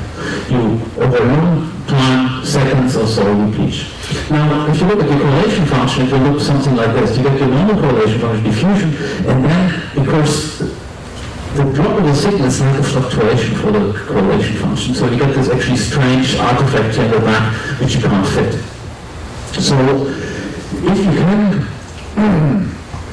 fit the bleaching, well, it can be exponential or it can be line secondary. There are different ways to fit this bleaching curve. Then you can correct your signal and then you can recover the original correlation function. So there's actually new data from the cell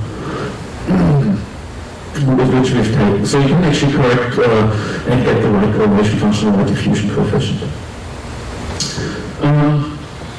Lastly, saturation. I'll come back to that over and over again. You have to check your laser power, don't go too high, right? And what you see here is in saturation, it means that your fluid flow can't be excited more than it already is. So that means in your focal volume, in the center, the fluid flows, they can't actually increase anymore. They're saturated. But all around the center, right, in the rings, the fluid flows have not been saturated before, they will be excited more. So that distorts your focal volume. And the distortion of the focal volume very often leads, and that is only the tail of the correlation function, that leads to deviations in the tail of the correlation function, which very often look like a second particle. Your single particle cannot fit that function anymore, so your single particle fit. It looks like there are two particles, but they are not. What you do is you saturate your signal. So these are these kind of things you have to watch out for. It's easy to test. You take a particular laser power, double the laser power, or increase the laser power, take a look whether the count rate, the intensity, increases linearly with the laser power. And you do that until you see where you start deviating, and then you go back and stay in the linear range. So for a flow force, so like until 565 or 20 or XF488, we use typically about 5 microwatt for the laser power. So not too high. So if you go much higher, 20 and above, then you start seeing edge deviations. Well, oscillations, we talked about it before, the very often in the lasers, and you see these oscillations in the correlation functions. You see this typically only when it's when you have a large number of particles because your amplitude is low, and then you see everything that happens in your system, right, including laser fluctuations. Sometimes you see that because you have actual vibrations, so that should be on the order of 100 milliseconds or so. And sometimes you see it, you saw it before that actually one of our screens, because they're 50 hertz, right? If your detector for whatever reason actually catches light from your screen, it will actually show the correlations of the light from your screen. And if your amplitude is very, very low because of a large number of particles, you suddenly see these oscillations. So these are the different things that can happen, so that's why we typically measure in dark rooms. Or have a good cover. Okay, so then we come to Fluorescence Correlation Spectroscopy. I'll do this relatively shortly.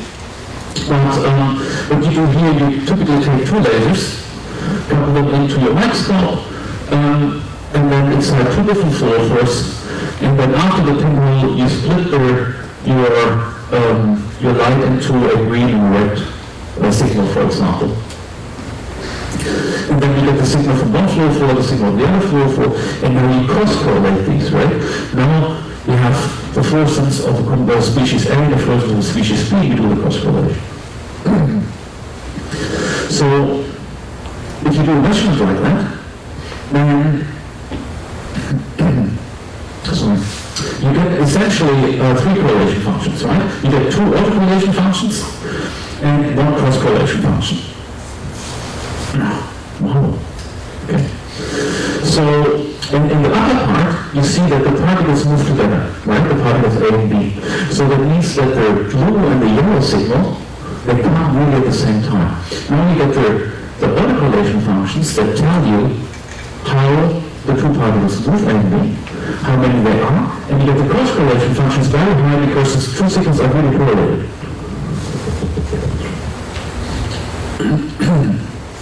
So, in the lower part, you see two particles that don't move together.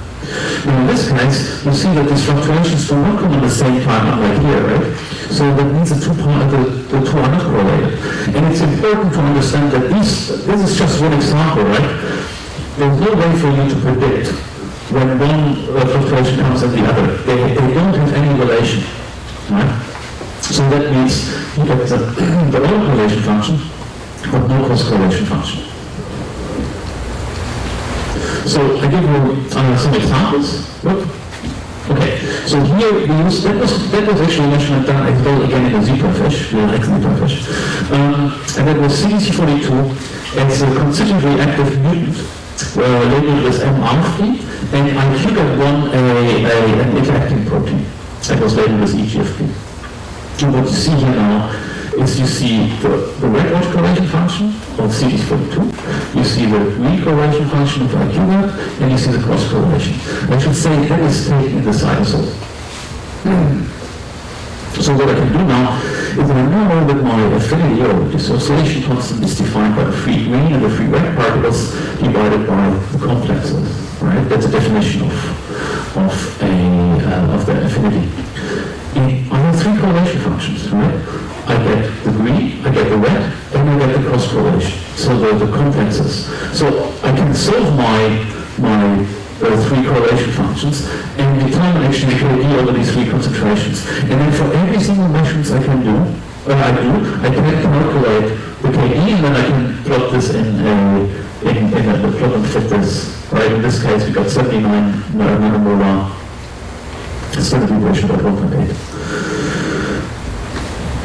I can rewrite this equation here a little bit. So you see CGCR, I take the product and scatter plot this against KD times CGR. Now you see, this should be a line with the KD as a slope. Right? If I plot this as a function of CGR, I get a line with a slope of KD. And that's what you see here. That's exactly the same data actually. And you get actually very similar fit, so you get about 100 plus minus 11 nanomolar, right? So you get, when you see that there's more or less a distributed molar. Now, what happens if you have two particles that don't interact? So that's a dominant negative mutant of CD42, should not interact with IQ band. And you see here the three cross correlation functions. You see the green, the red, and the blue. Right? So it seems to be, the correlation cross correlation seems to be a cross correlation function, strangely enough. Right? We'll talk about this in a moment. And what we get here now, of course, every time I do a measurement, I can calculate KD. If I ask my computer, give me a number, my computer will give me a number, right? And then you'll see that I can distribute it, and I would argue, don't really lie online. But there's a number of important things that tell you that there's a negative or binding. So I actually get only 30% of all my measurements even a value. In all the other ones, I get actually irrational numbers. Because I always can solve the equations, but they don't come up with actually any real numbers. So only 30% can be even plotted. But very importantly here, take a look at the green and the red correlation function. Up here what you see is photophysics okay, but here is the diffusive part. You see that the red is lower than the green.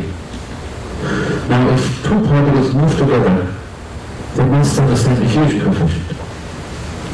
The two correlation functions must overlap somewhere. Right? So I cannot have the red and the green particle have different diffusion coefficients that at the same time move together. That's impossible.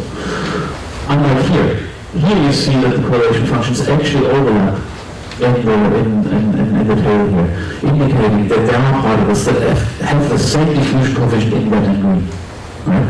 So that's why you know that this is actually working. Now this one is something we have to talk about. So there's a number of artifacts you can have if you have two lasers that can be misaligned. If that happens, then the three diffusion coefficients you get from A, B, and C will actually differ. Right? And actually what this shift in correlation in the two observation values will do, it will create an extra part of the correlation function which will actually widen the correlation function. I'm not going to talk too much about that, but these are things you can correct for.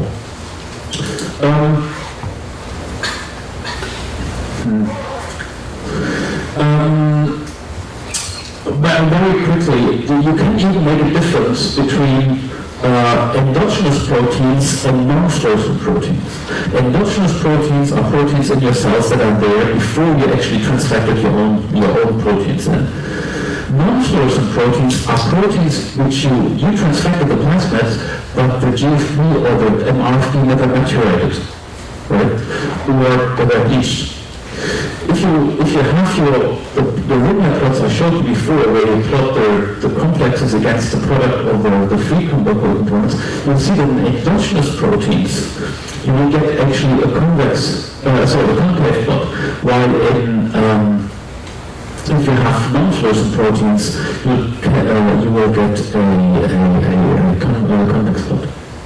So we can even make a difference between these.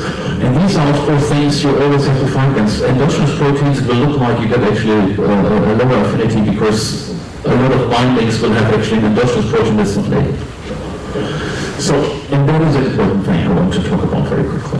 If you look at the fluorescence short and long range, you see that if I detect the fluorescence of the here in this case, the blue fluorofluoride, there's no problem, right? I can detect the pure signal from the blue fluorofluoride. But from the yellow one, it's very hard because I have this long tail of my shorter wavelength filter that's crosstalks into my filters here. So very often in the longer wavelengths filter, I see some crosstalk.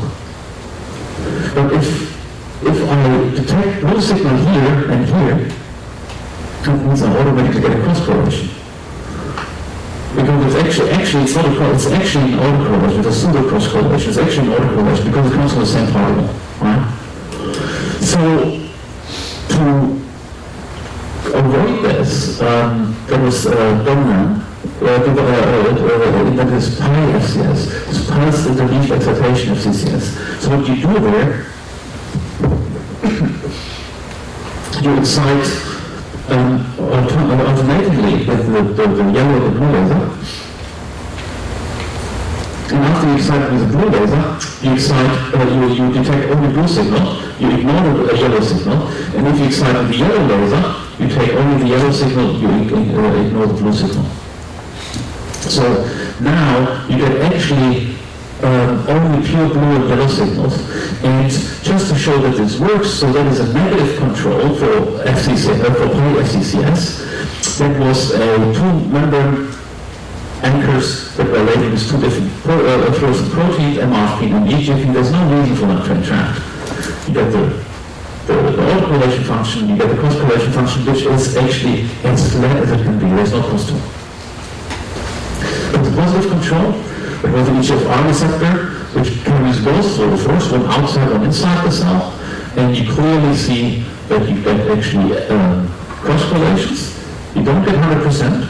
You don't get 100% cross correlation because actually remember MRFP as well as EGFP, they're both not 100% fluorescent, especially with MRFP. Right? So only a fraction of the molecules is actually fluorescent. That's why you never get a full cross correlation. Typically you get 40-50%.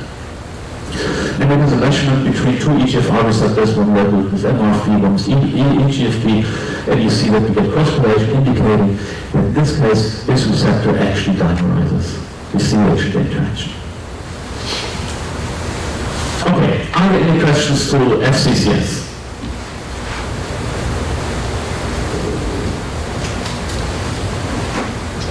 If not, yes? Yes, one short question. So when you want to compare the correlation... Please use the microphone, please. Otherwise the student will be in trouble.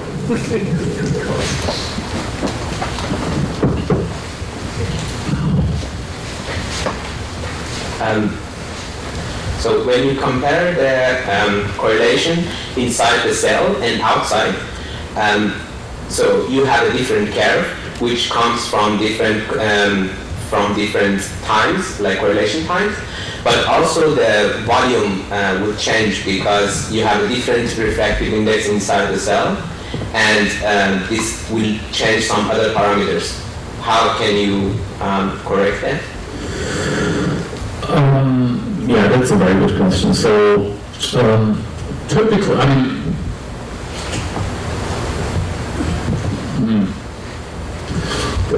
in principle, if you have no calibration measurement, it's hard to do, right? So one way would be actually to take a lysate and try to measure and see how much your focal volume, if it all changes. You can try to measure at different depth, because if you really have a refractive index change, then the steps it should change. I think typically if you have a cell close, which is just close to the cover slide, right? And I told you before, even an oil emission objective, right? In the first 10 micrometer, you can typically measure without too much change. That's typically true as well for water itself. So it's not, it's I would say still quite okay. And the easiest way to look at that is take, if this is your cell, you take a measurement next to your cell, and you take a measurement above your cell. And there, if you see strong differences in the correlations, then you have an issue. But typically, I would say we don't see that, at least not strongly. Any other questions? What is the best objective lens you used for your measurement, magnification, and numerical aperture? So NA you'd like to go higher, right? So for water you get typically 1.2, right? If you want to go for something like oil, you can go 1.4, right? I'll show you later for spatial correlations we can go to 1.49, 1.5. But that's then only at the surface of the cover slip. So it depends. So the problem is there's too often that people go out there and tell you, oh, you can't do that. Don't believe them. In the beginning of FCS, right, people always said, oh, fluorescein is a terrible fluorophore. Don't use it. You can't use it for FCS. No. I say, I wasted a year of my PhD because I tried to use rhodamine 6G for labeling my ligand, and this aggregated everything. It aggregated my receptor. After a year, I'm this stupid, I've learned now. After years, okay, I used NBD and fluorescein, both fluorophores, and medicines, don't use it for FCS. I had, within a week, my binding curves, right? Of course you can use these, right? So don't have anybody tell you you can't use it. There are people who did actually FCS with an objective of 0.8 NA, right? The magnification is not so important as long as you adjust the pinhole accordingly. So don't have people tell you you can't do it, right? Rather try it out yourself. Okay? Any other questions? Any other questions? Oh, continue. Okay. Spatial correlations. Now, I just talked about cross correlations where we talked about two colors, but of course I can take two positions in space, and now it will probably go through one focal volume. It will go afterwards through another focal volume, and I can cross correlate these two. And in this case, the two signals will be correlated depending on how long it took the particle to go from A to B. And that's actually similar to what I've just shown you actually in FCS. You get this exponential factor that tells you how long it took to go from A to B. Now the important thing with that is, typically, we can determine exactly where A and B is. So we have a very, very good gauge. And because we know that, right, we can measure this actually correlation very precisely. And you have underlined it actually a beautiful work on that. The first thing is he measured the size of particles of hydrodynamic radius, and he was able to measure it with less than a nanometer precision. But the other thing he did, he measured actually molecules or proteins in a membrane. And there was a discussion about whether proteins in a membrane diffuse according to the Stokes-Einstein relation or to the Safran-Delbruck model. And if you look at this data taken on black-liquid membranes, I think, right, there is a little question that actually the proteins follow actually the Safran-Delbruck model, right? Which tells you that the diffusion coefficient changes much less than expected, and changes actually the logarithm of the radius of the particle in the membrane and not with the hydrodynamic radius.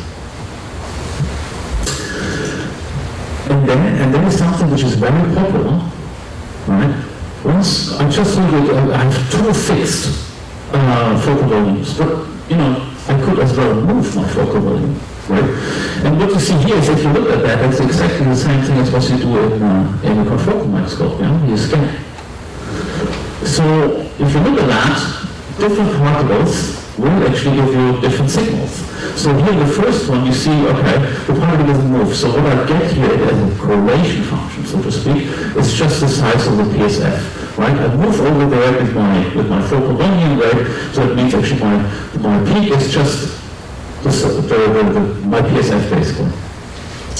And the second one, what you see is the particle moves, right? But the particle moves relatively fast. So I will detect it in the same line, but by the time I go to the next line, the particle is gone. So I get actually a strong correlation along a line, but not across the lines. And the last one, the particle is very slow. I can detect it that actually possibly goes along the lines, but as well across the lines before the particle is so slow. And then you can get actually correlation functions that tell you exactly how these particles move. And the real answer to that, we go back and we popularize this raster image correlation spectroscopy. You just can do it with a confocal microscope. you don't need actually a dedicated FCS system anymore. You just scan, you just have to adjust your scan speed a little bit, and then you get your correlation functions directly from your measurements while you image. Right? So here there's an example, so you use Paxton and Cherry and recurrent EGFP that should actually interact and actually move together.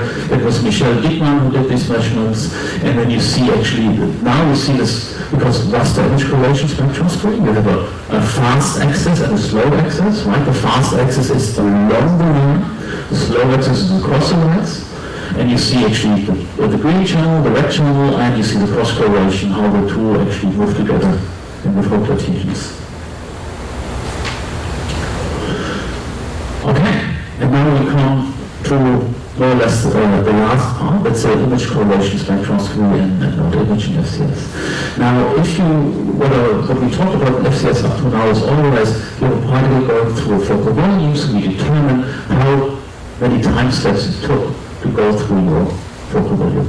In imaging FCS, you take one image and you take a look at how well is the signal distributed over the pixels in your image. So instead of a correlation time, you do this correlation space. And again, here, if a particle is much smaller than the optical resolution limit, what you get is just the PSF. And from the PSF, you can then count the particles you have in your image. If the particle is larger, then the PSF will tell you something about the particle size, because now it will get larger than the PSF. But the really cool thing, of course, you can do that is you can do that as well as time. And that is that spatial temporal image correlation spectroscopy that was introduced by Paul Weisman. So the ICS was introduced by Niels Petersen already in the 80s. And Paul Weisman introduced it in 2005. So what you do now is you take multiple images, and then you calculate the correlation function. Now the correlation function is not only a function of time, but it's a function of the x and y lengths, right? Distance and x and y. And then you get the correlation function that contains all three parts. And then, now you can take a look how does the correlation function look like. Now if you have a particle that diffuses, it basically just describes, first it starts with the PSF, and then it tells you how likely it is that you find this particle at different positions, right? You remember the diffusion propagator, that's basically directly what you see here. You see if I wait longer and longer time, it is less likely that I find the particle at the same position, it's more likely that I find it further afield, right? And that, by fitting this, you can directly get the diffusion coefficient as well. And if you think about this, if you sit here in the middle, right, and you just fill it in time, it is just the temporal correlation function we see. If your particle is flowing, so it moves between pixels, then your spatial temporal image of sticks, correlation spectroscopy, will show that, because now the peak will actually move. Because originally the particle was here, a little bit later the probability to find it somewhere else is further in the direction where it moves, right? There's no chance that I see it anywhere else because all the flow is going in this direction, right? And then if you have diffusion flow together, for example, you can see both at the same time.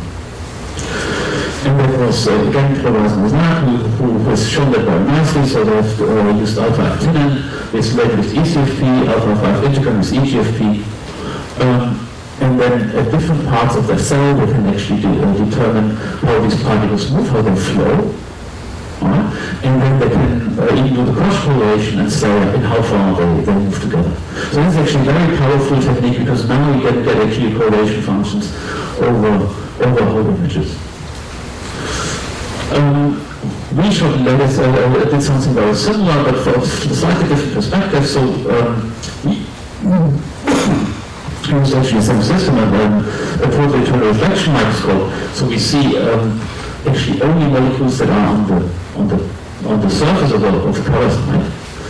And what happens now is that molecules go through actually this evanescent wave, this slice.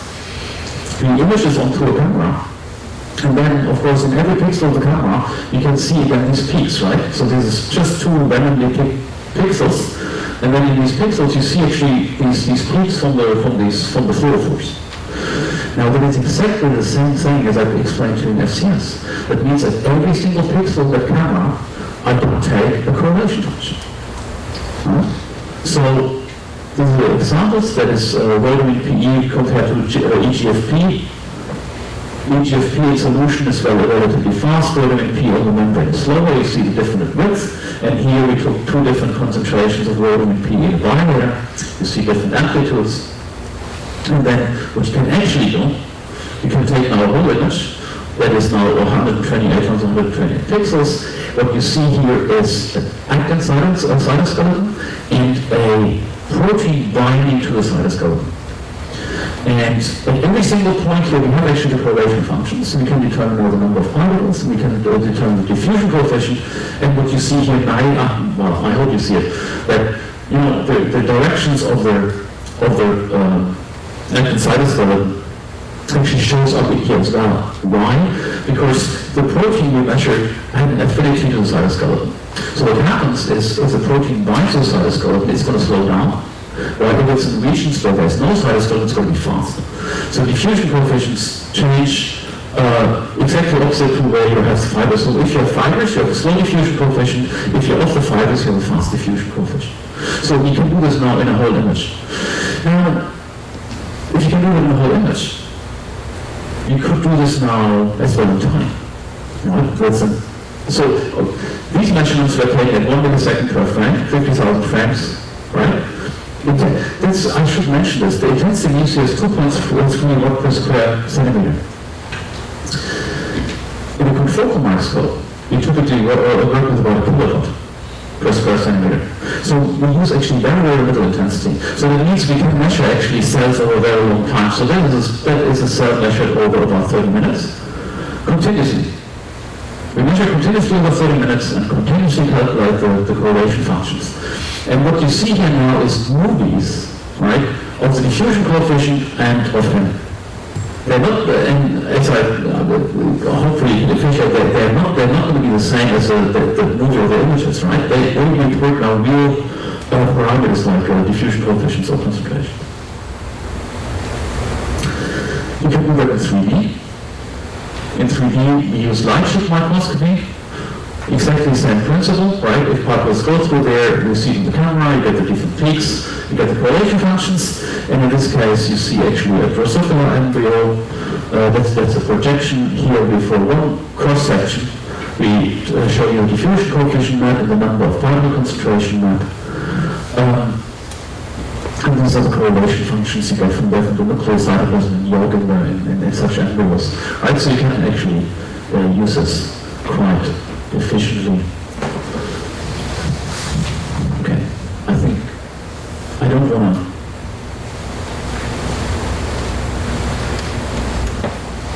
Yeah, good. Okay. I'll try to explain this quickly. Now, there's a big advantage of this imaging FCS, right? I mean, you can do actually now full maps. You get this in one single shot, right? It's one single measurement. You can do videos. And you can use something that's called the FCS diffusion law. Logan Renzenek introduced it as well around 2005, I think.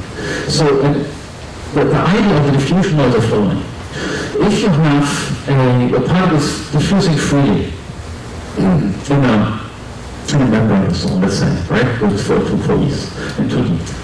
So then if I increase the area over which I measure, then my diffusion coefficient just increases proportional to that area, right? Diffusion coefficient measured in micrometers per second just increases with the area. So if I measure the average time a particle goes through that area observed, it will be a line. On the other hand side, if I have these particles that sometimes get trapped somewhere, like moves around, gets trapped, stays there a bit, moves around, gets trapped. Then if I'm so it's a bit hard to see, but in the lower one, actually in the beginning, I seem to get full diffusion, but if you get ultimately large enough that you get actually some of these trapping sites inside, you get actually a jump in this time, right? Because suddenly you see that the particles get trapped and stay for some time before they get out again. And you get trapping. And then if you have a measurer, where particles move freely at small distances, but then once they hit actually the meshwork, they have a certain probability to go over, right? So it takes some time to go over it, then the diffusion time to go through these areas will actually increase linearly, but with a larger slope, because it takes longer to go through larger distances compared to shorter distances. The problem is there's an optical diffraction limit, so none of this here you can observe. But what you can observe, is if you take these measurements above the diffraction limit and you extrapolate it to zero, you see that a meshwork will give you a negative intercept.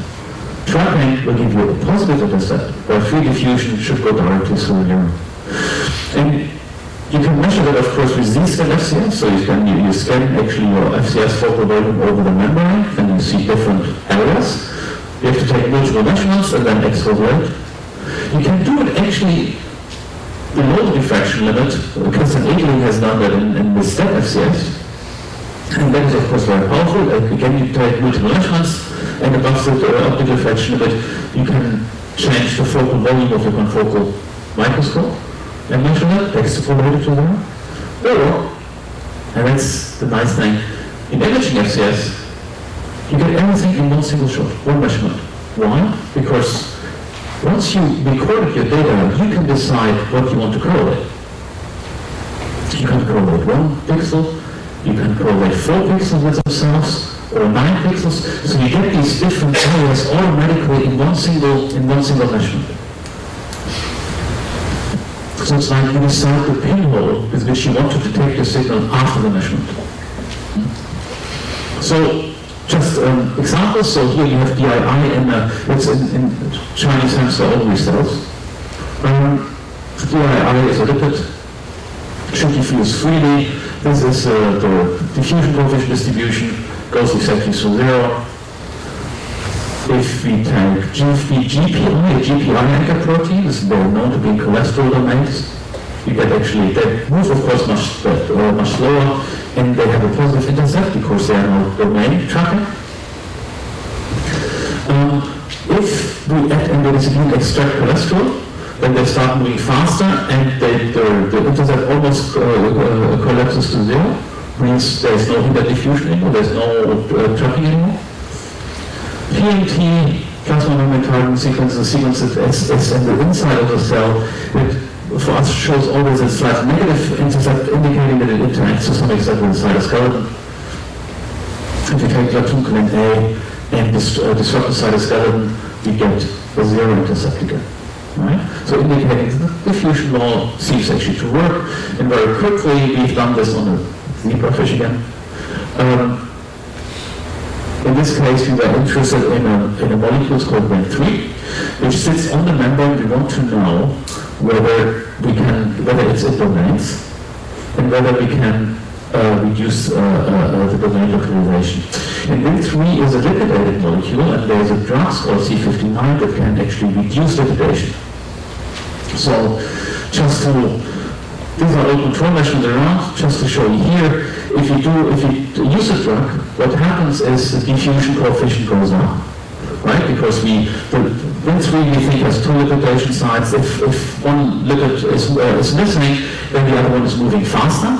And second, the tau B values go down, indicating that if you inhibit some of the lipidation of that molecule, it actually moves less in domain. So you get something like this, right? So before, you get actually most of the molecules actually in domain confinement, but afterwards, if you inhibited lipidation, most of the molecules will be actually now outside of the domains and only few stay in the domains. So you can actually do these things actually even, again, in complex systems.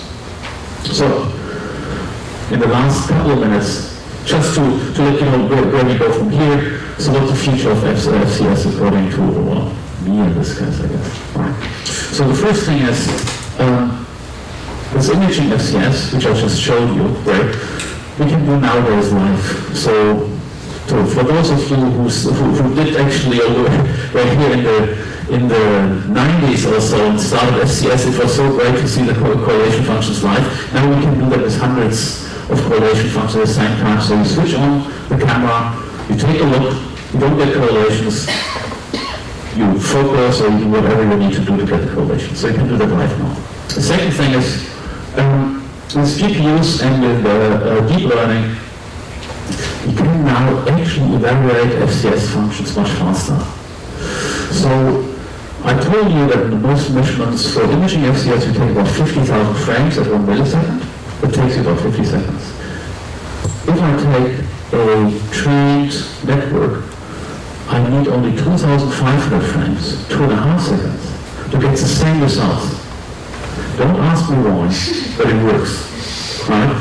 So that means now I suddenly can get many more measurements, and actually things like FCS videos become much more interesting to take a look at. We're still working on that to get actually networks that predict actually all parameters and multiple parameters, etc. But that is actually I think quite promising. And it goes in the right direction. The other thing about this one actually is if you think carefully about it, for the networks, we train the networks on simulations. Nowhere there is an FCS function in there. So if you think about this one, we still call it FCS net or etc. But actually there is no FCS in there anymore.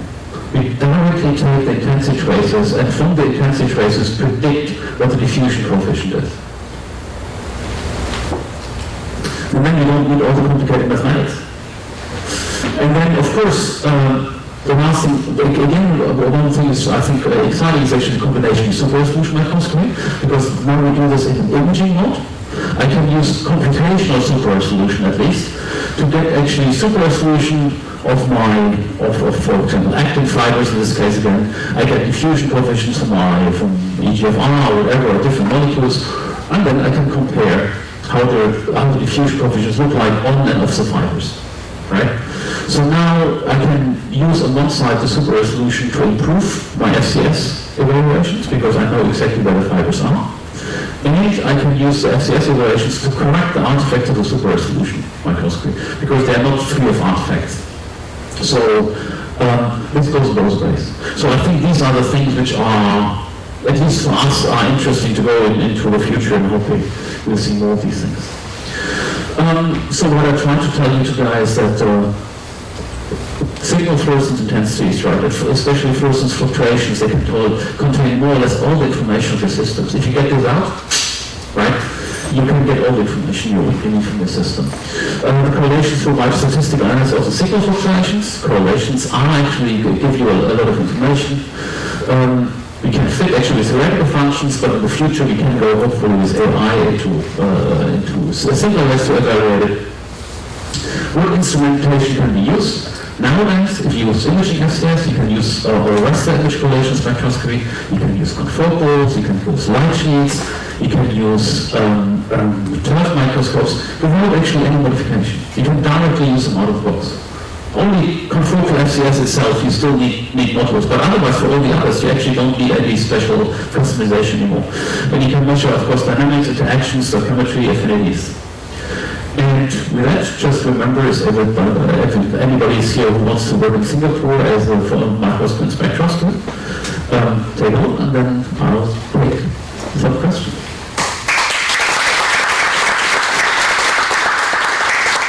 Fantastic talk on theory and background and applications. I think we ran out of the time. Maybe one question. After that, you can spend time with him during lunchtime. Yes, please. Last one question.